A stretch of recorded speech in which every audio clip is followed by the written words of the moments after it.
A video of my boyfriend proposing to his secretary went viral, topping the trending charts. Everyone was calling it the most romantic and touching moment they'd ever seen. The secretary even posted a heartfelt message online: "I've waited so long for you, and I'm so glad I never gave up. Mr. Stone, here's to spending the rest of my life with you." The comments section exploded with excitement. "I'm obsessed. The boss and the secretary, this is the sweetest couple ever." I didn't cry. I didn't scream. I simply closed the page, then went to find my boyfriend for an explanation. That's when I overheard him talking to a friend. What else could I do? If I don't marry her, her family will force her to settle for someone she doesn't love. But what about Natalie? She's your actual girlfriend. Aren't you afraid she'll be mad? So what if she's mad? Natalie's been with me for 7 years. She can't leave me now. Fast forward to our wedding day. Yes, our wedding day. On that same day, he was tying the knot with his secretary, while I was walking down the aisle with someone else. Our wedding cars passed each other on the street. When we exchanged bouquets with the brides from the other car as part of the tradition, he caught sight of me through the window. The moment he saw me in my wedding dress, his composure completely shattered. "Mom, I've decided to go through with the arranged marriage." In the dimly lit living room, my voice sounded distant and numb, like it didn't even belong to me. Hearing my sudden change of heart, my mom was stunned. "You weren't willing before. Why the sudden change?" "Natalie, marriage isn't a joke.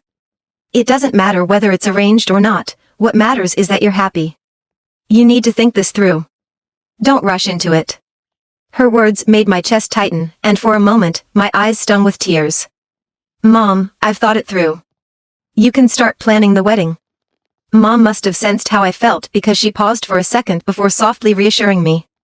"You've been with Zachary for so long, and he still won't go public with your relationship. He hasn't even agreed to meet us. Your dad and I have known for a while that things wouldn't last between you two." Her words felt like a knife twisting in my chest. It turns out that everyone on the outside could see the truth so clearly. The only fool here was me. The Ford boy is someone your dad and I carefully picked for you years ago. We made sure he's a good match. Not only is he from a solid family, but he's also a man of great character. Natalie, you deserve the best. I took a deep breath. Thanks, Mom. I trust you and Dad's judgment. Mom continued, "Do you want us to arrange a meeting with him in the next few days?" "There's no need. Just go ahead and plan the wedding." After I hung up the phone, I realized Zachary had appeared behind me at some point, holding a small cake. He looked confused. "A wedding? Who's getting married?" "I am. I'm the one who's getting married." I answered him silently in my heart, but the words never left my lips. Instead, I kept my expression calm and shook my head. "No one. Just a friend." As soon as I said that, I noticed the tension in his shoulders ease. His face relaxed noticeably, and it made my heart ache all over again. Was he nervous because he thought I was going to pressure him into marrying me? Or was it because he thought I'd found out about him and Arya, his perfect secretary, and assumed they were the ones getting married? "I brought you your favorite cake from that bakery you love. Want to eat it now?" he asked. There was a time when Zachary would bring me little treats after work, snacks and desserts he thought I'd enjoy. Even if I didn't always like them, the thoughtfulness of it made me feel like I was floating in a sugary dream. I felt cherished, loved, remembered. But now, as I stared at the cake in his hands, all I felt was bitter irony. Not long ago, I'd stumbled across Arya's newly public social media posts. I couldn't bring myself to scroll far because just a few entries in, the truth hit me like a slap in the face. This cake wasn't for me. It was Arya's favorite. Not just this cake, those nuts, those snacks, all the little treats he used to bring me. They were all her favorites too. And the worst part? I realized that his habit of bringing me food only started after Arya joined his company. So, Zachary, when you handed me those treats, who were you really thinking of? Was it me, Natalie, or was it Arya? Swallowing the lump in my throat, I said flatly, "I don't like sweets anymore. They're too much. Don't buy them for me again." Zachary blinked, clearly surprised by my reaction. "What? That's not true. You've never had a problem eating them before. We've been together for years, and yet, if he really cared about me, how could he not know my preferences by now?" Sometimes, you repeat yourself so many times that you grow tired. And eventually, you stop correcting them altogether. I didn't argue. I simply shrugged and said, my taste has changed recently. For days, Zachary had been so busy that he didn't even remember my birthday. Not that it mattered anymore, it wasn't like I cared. But then, as if the thought suddenly struck him, he tried to make it up to me by buying tickets to my favorite Broadway musical. It was a wildly popular show, nearly impossible to get tickets for.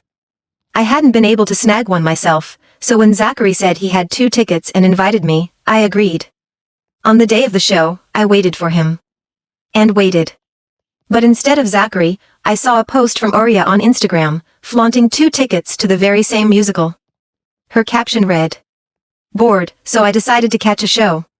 It's the best feeling to have someone who's always there for you, no matter what. 2 hearts." The photo didn't show their faces, but I recognized the hand in the picture immediately. That scar, it was unmistakable. It was Zachary's, Fr. The time he got hurt saving me years ago. Suddenly, I felt like a complete fool. While I stood outside in the rain, worried something had happened to him, Zachary was inside, sitting in VIP seats with his secretary. Ice-cold raindrops pelted my face, soaking through my clothes. The chill worked its way into my bones, but my heart felt even colder than my body. My phone buzzed with a message from my mom. She told me the wedding was set for 2 weeks from now. If I thought it was too rushed, we could push it back. I shook my head even though she couldn't see me, and replied, no need. Let's keep it as planned. The heavy rain had brought the city to a standstill. Traffic was a mess, and I couldn't get a cab no matter how long I waited. Finally, Zachary called me. His voice was casual, like nothing was wrong. Why aren't you at home?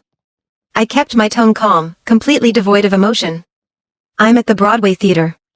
There was a pause, as though he'd just remembered something. Then he said, I'm sorry.